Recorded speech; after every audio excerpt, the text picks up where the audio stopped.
This is the station Wichita turns to first for live team coverage of breaking news. KNSS, Wichita's #1 news, talk, and weather station. Depend on it. Good morning, 7 o'clock. This is the KNSS Morning News with Steve and Ted. I'm Steve McIntosh. Fire has gutted the Notre Dame Cathedral in Paris. We've got the story. Loaded handgun found at Eisenhower Airport. I'm Ted Woodward. Those details just ahead. I'm Phil Hildebrand. Kansas farmers may have a new crop to grow in the near future. I'm KNSS meteorologist Ann Holiday. Yesterday we hit 79 for the high in Wichita, and today we may crack 80. Our full forecast is coming up. House fire with injuries this morning in North Wichita. Around 4:45, firefighters were called to 3439 North Park Place. First responders reported smoke and flame coming from a one-story structure. Battalion Chief Jim Wilson says wind was a factor in fighting the blaze. Once it vented with the wind out of the south, it turns into a wind-driven fire. So anytime we would get the fire knocked down on the leeward side or opposite the wind would kick it back up and push it throughout the attic space. 2 persons reported in critical condition. 4 others suffered minor injuries. Investigators are working to confirm what triggered the massive fire that did so much damage to the world-famous Notre Dame Cathedral in Paris. The world watched in horror as flames and smoke spewed from the ancient building Monday. Fox's Greg Palkett has more. There was a renovation on the roof near the spire of the cathedral. It's believed that there was an accident involved in that, and that's what triggered the roof going up in flames, the spire coming down, flames reaching inside, a damage untold millions. French President Macron said it will be built again. And in this Holy Week, I know a lot of people here in Paris, France, all around the world are hoping, wishing that this could rise up again. Structurally, it's fine. It will live, according to many of the people we've been talking to. Paris Emergency Services said they were trying to salvage the artwork stored in the cathedral. The French capital's police department said no deaths have been reported. Authorities with the Transportation Security Administration discovered a loaded firearm at Wichita's Eisenhower National Airport yesterday.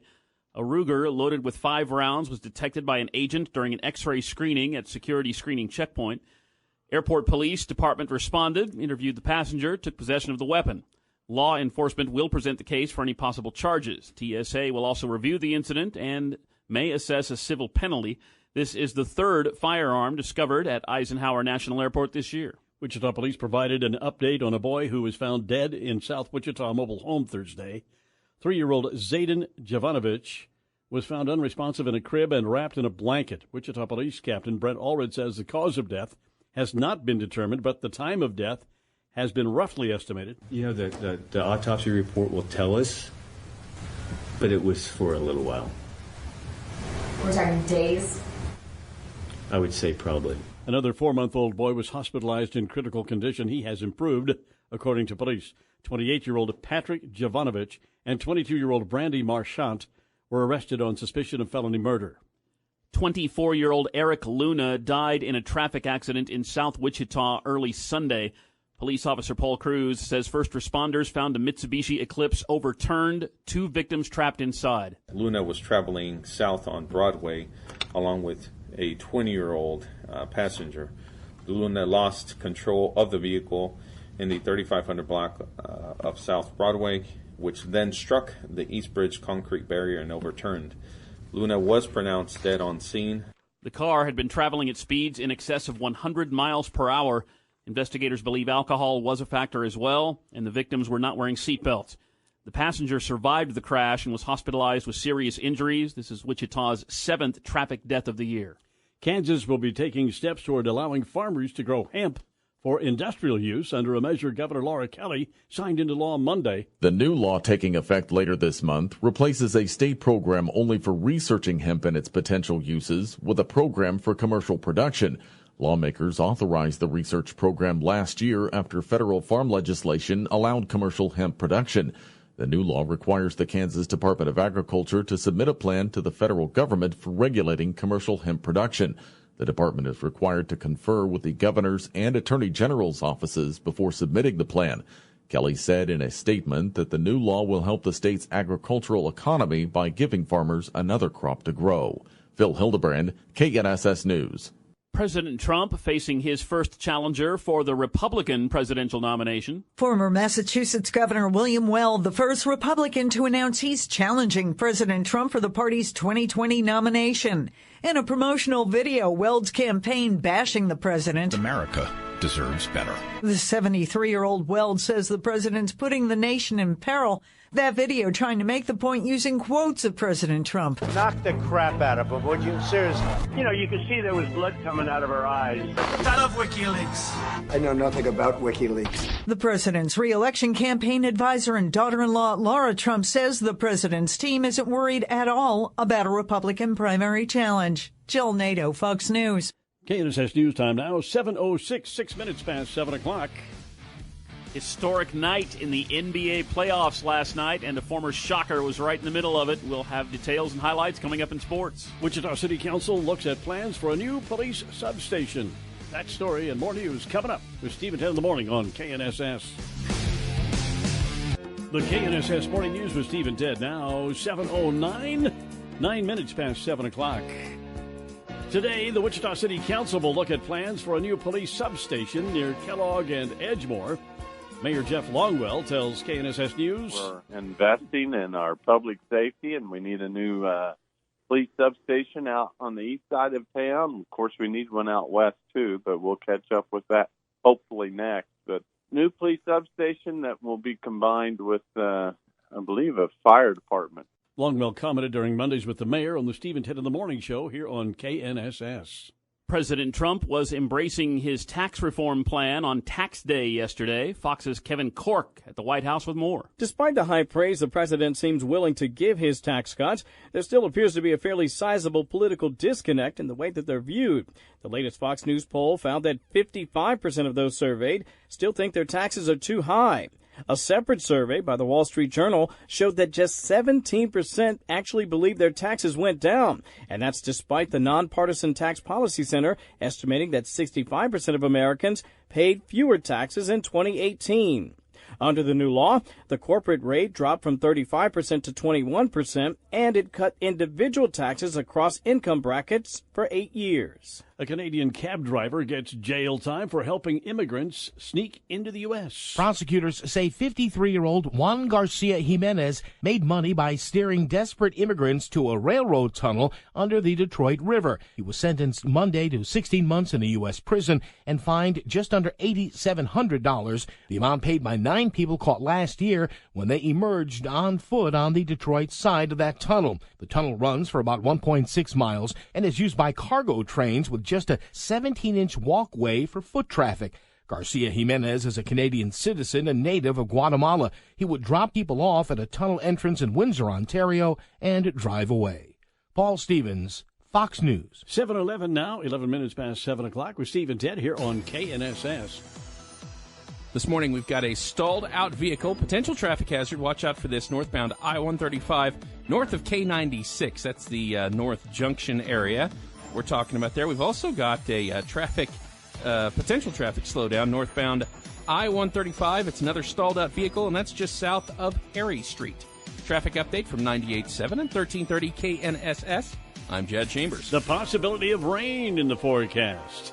The KSN Storm Tracker 3 forecast with Kansas Today meteorologist Ronell Williams. Good morning, Ronell. Good morning, Steve. How you doing? Well, we're doing fine. A little breezy out there this morning, but otherwise, hey, not bad, huh?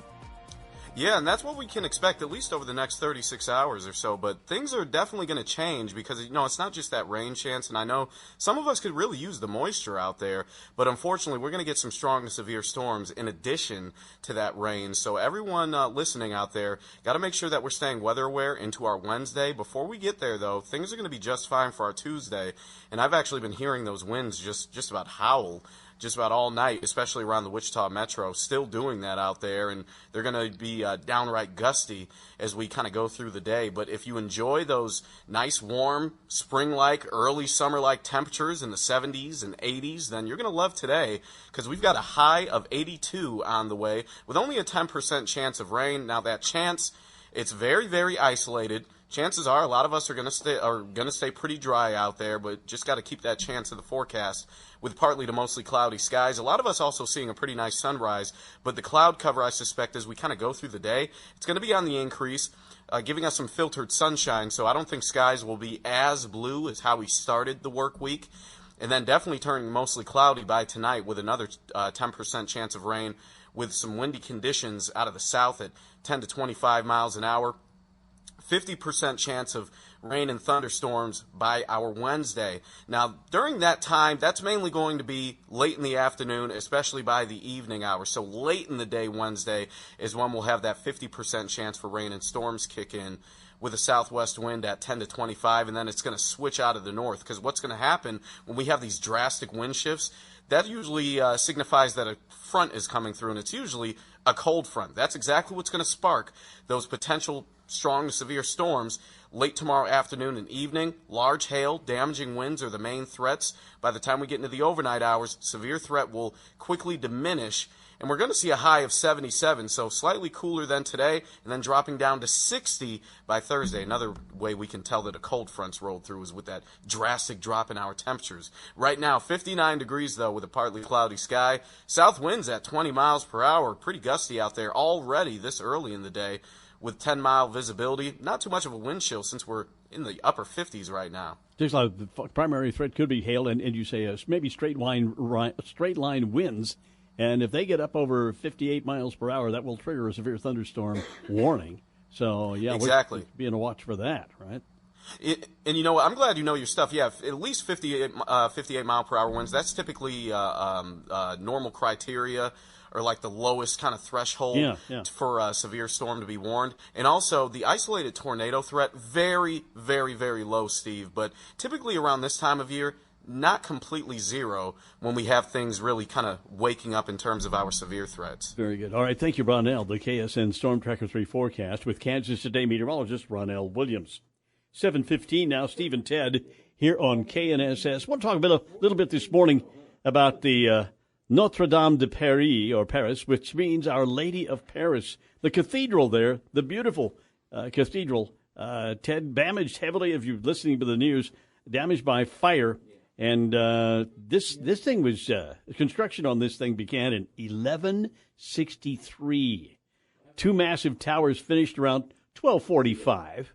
The building was not completed until the beginning of the 14th century. Yeah, it took 300 years to build. Central spire was added in the 19th century. So you're talking about a building here. And, you know, when we went through France, when we were in France and Germany a couple years ago, Shelley and I and our kids, we went through Paris. We were just trying to get through Paris, so we stopped at the Eiffel Tower. We did not go to Notre Dame, well, and we should have. You know, it's a beautiful place. Now, you've been to Paris. Have you visited the cathedral there? Sang there.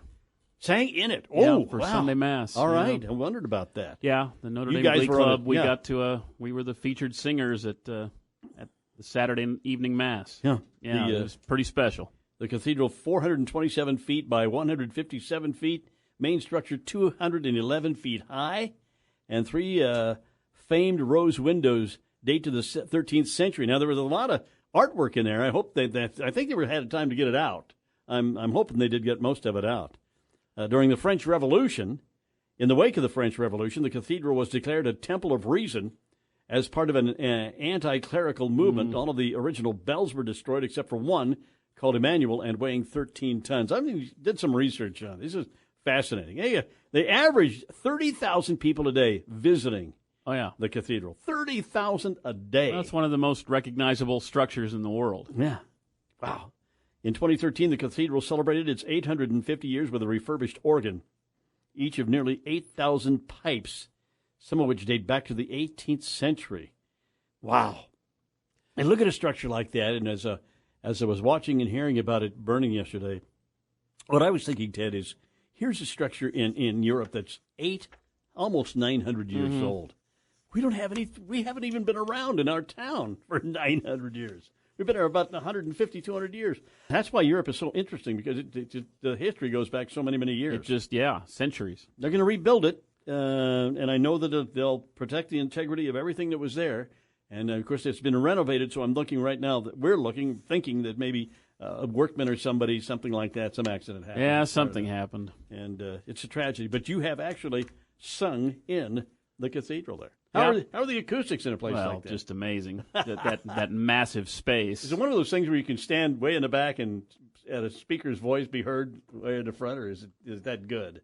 Probably not that good. Not in a space that large. That's just too big a space. It's what an amazing place. It was a sad day yesterday to see that happen, but the French will get it up to code and get it back to where it needs to be at some point. We don't have any fatalities or injuries reported either. Yeah, that's another piece of the good news from yesterday as well, is that they actually, obviously, once that fire started, they got people out of harm's way and priceless objects that they could out of harm's way and did what they could.